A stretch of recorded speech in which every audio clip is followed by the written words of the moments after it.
Unity of Houston is an inclusive church where we seek to understand and live the teachings of Jesus and other spiritual masters. At Unity, we welcome all people from all spiritual paths and every walk of life. We celebrate the diversity of our city and of our world, and we teach love, tolerance, and oneness, seeking to live in harmony with open minds and open hearts. Wherever you are in your spiritual path, you are always welcome at Unity. Join us and discover that the life of your dreams is already within you. So the hardest part of writing a sermon for Christmas Eve is not, finding something that's timely and meaningful and deep and important. It's the joke.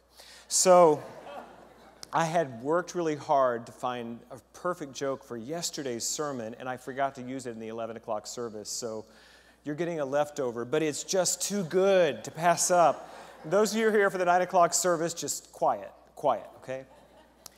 So for the purpose of this joke, we have a very anthropomorphized God who is non-omniscient and definitely male, and he's in heaven wondering what's going on earth. And so he calls over the archangel Michael, and he says, Mike, do me a favor, go down to earth, tell me what's up. So Michael comes back and he says, it's bad. Like 95% of the people on earth are bad, only 5% are good. God was shocked and surprised, couldn't believe it. He said, but I need a second opinion. Gabe, come here a minute. And the archangel Gabriel came over and he said, go down to earth and see if this news I'm getting from Michael is correct, if the earth is really in that bad a shape. And so Gabriel goes to earth, and I don't know how much time it took. Let's say perhaps a twinkling of an eye. And then Gabe came back and he said, exactly as Michael said, it's 95% of the people are bad and 5% are good. And God said, well, I know what I have to do. I have to write an email.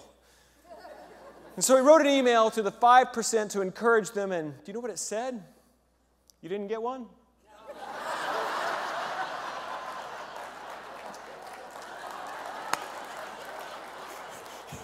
See what I did there? Now, aren't you glad that I rewrote? Okay, it's good. So for all of December, we've been doing a Sunday series on the elements of the Christmas story and looking at it from a historical lens, but also a metaphysical and a personal way that we can apply the principle that it represents. And I didn't think I was going to continue that into the Christmas Eve message, but it really just kind of lent itself that way. That tonight we're talking about the humble birth of Jesus of Nazareth, born in a stable, laid in a manger, and what that might represent for us. If there's one message that I ever preach again and again with different titles over different times, it's just that you are already enough, just as you are. You don't need to be more than human to touch God within yourself, to be the light of God. You are enough. When Jesus was born, the people that he was born into, the Jews in that part of the world, had been oppressed by empire after empire for centuries. And at the time that Jesus was born, the Romans had their foot on the neck of the people in Judea, the Jews there. And there was a prophecy, several prophecies in the Hebrew Scriptures that said, one day one will rise up and deliver us from oppression. We will be free. And so a lot of people for centuries in that culture had been looking for the king, the warrior, the general, the one who would rise up and he would call the army to him and deliver the people from the oppression. And so Jesus was just one of several that people thought, this is the guy who's going to free us. And when you think of a kingly birth, you don't think of someone being born in a barn. My family is here tonight. I'm so glad you guys are here. My little girl, Micah, she loves animals. Isn't that right? Anything that slithers, crawls, runs, hops, she likes it. When we take walks in the neighborhood, she counts how many frogs, kitties, and things we see. We like to go to the Texas State Fair every year. It's very much like the Houston Rodeo, and do all the rides. We'd go to the junk food, and then we have to go see all the animals. There's the petting zoo. They have a great petting zoo, and then we decided just to go into some of the livestock areas. We went into the pig barn. Have you done that? We turned to one of the pig farmers there and we said, "How do you stand the smell?" And he looked at us and smiled and he said, "What smell?" You can get used to anything. We see these images of the nativity scene in the manger where everyone is just clean and glowing and beautifully dressed. Probably not like that. Jesus was not the warrior king, but he was here to deliver a message of freedom from oppression, of freedom.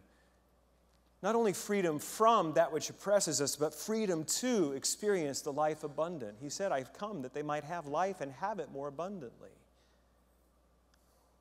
And so we can look at this idea of someone born so humbly as a reminder that each of us, too, may be more than we think ourselves to be. Maybe there's something that God has in mind that can come through us that will bless other people. Carl Jung, the great Swiss psychologist, he said this: "The whole point of Jesus' life was not that we should become exactly like him, but that we should become ourselves in the same way that he became himself." Jesus is not the great exception, but the great example.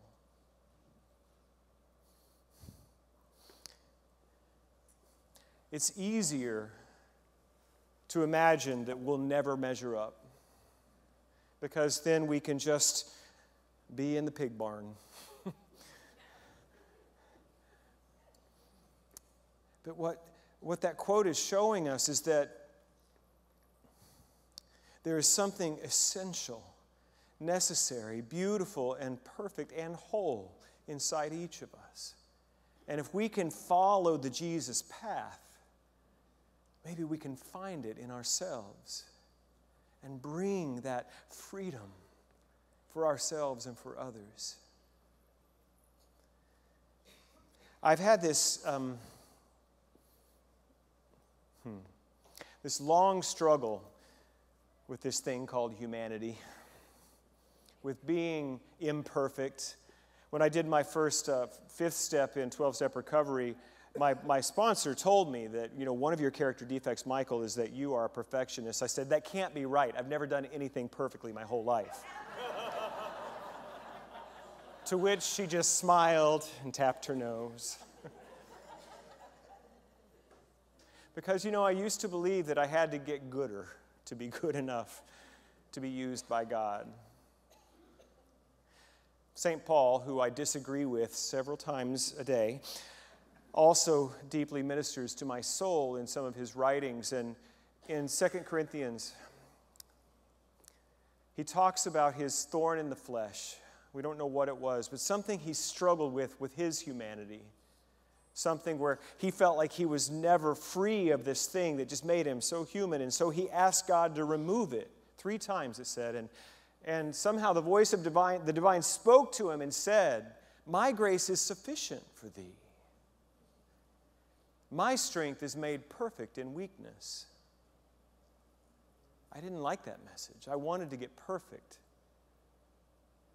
And then I could find the strength of God. And what God says is, "No, just as you are, this is how I will use you.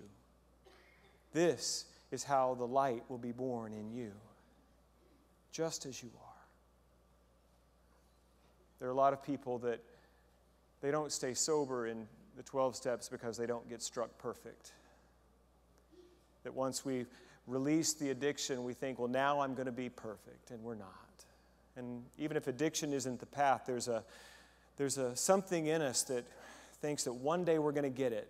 We're going to arrive. We're going to be done. And as my friend Maggie Cole once told me, that there is no there. The revelation, the healing, whatever the thing is that we get, that's just what we need for the next part of our journey. The other thing I want us to be remembering tonight is that we celebrate the birth of Jesus at the darkest time of the year, and that is not by accident. This comes from Alexander Shaya. Christmas falls at the darkest moment of the year, but it's also the very moment when light is once again made visible to the naked eye. The deepest dark is not the place where grace goes to die. The deepest dark is the place where grace goes to be reborn. Many of you are struggling tonight. Many of you are in a season of scarcity and pain, sadness, grief. Not everyone, but many are. And what I want to remind you tonight is this is but a season of your life. This is only a chapter. This is not the story.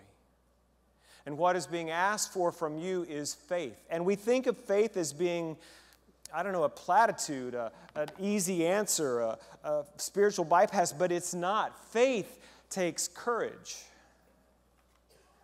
And my friend Maggie, who's here tonight, we were having a conversation about courage this week too.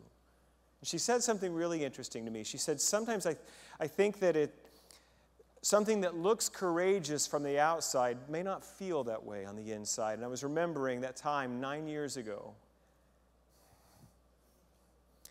when I felt called to leave my home of 20 years, my church, my relationships. It was hard. And Maggie was there, and Chris was there, and reminding me that it took courage. But you know what it felt like on the inside? It felt like I'm scared to death. And I don't know this is the right thing to do. But it feels like the next step. And I'm going to step into it and trust. It led me here. Through a very roundabout way, it led me here.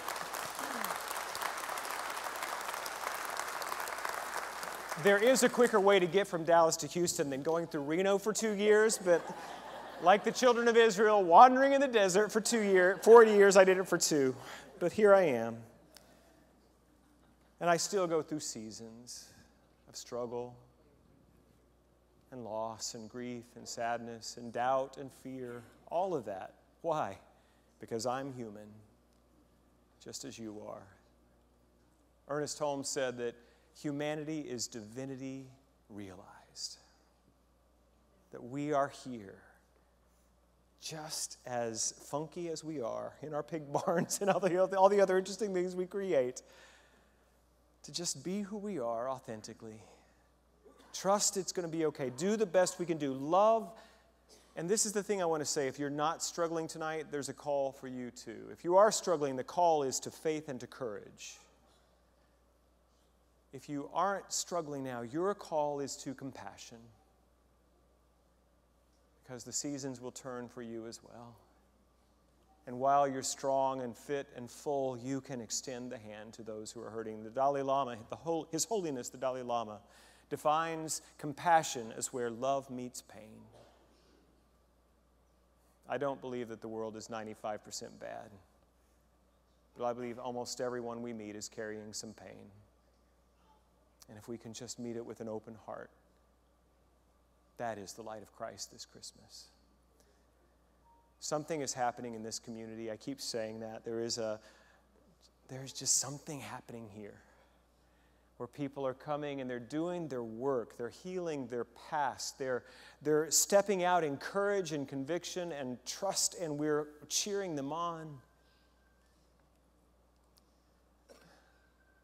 My hope for you this next year is that you will be more of who you already are. Release the fear, or don't you actually just feel the fear and do it anyway, as the great book says. You are here to be the light of the world, and you already are. You just need to know it, to trust it, and to live it. God bless you. Thank you for watching this message today. I'd like to invite you to join us in person here on campus at Unity of Houston for Sunday morning or Wednesday evening services. If you can't be with us here on our campus, you can still join us live on Facebook or on our website, unityhouston.org, Sunday mornings at 11 a.m. Central.